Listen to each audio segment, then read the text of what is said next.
So hello friend, welcome back to my channel. This is Waqas and you're watching Waqastech. So guys, in this video I will show you how to iPhone battery health suddenly drop down after new iOS 16.2 update. Lot of iPhone users reported that, even I also facing that issue after update on iOS 16.2. So let's start video without wasting any time. As you can see, this is my iPhone 8 and right now it's running on iOS 16.2. Now check the battery health. As you can see, open iPhone setting.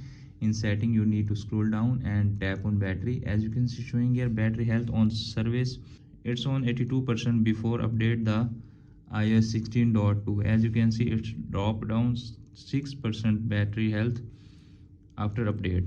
So how to fix that issue?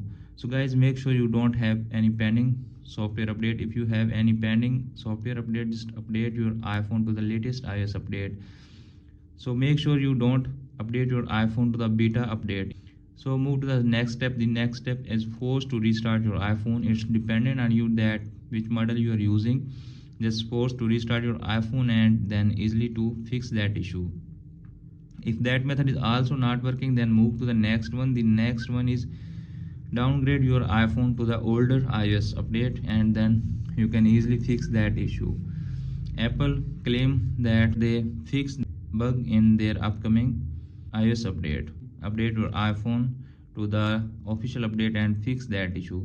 If that method is not working, then make sure you need to change your iPhone battery from official store.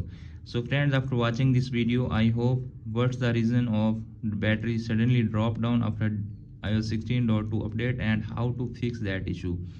Hope this video is helpful for you. If the video is helpful for you, don't forget to share and subscribe my YouTube channel and press the bell icon for upcoming videos notification. Thanks for watching.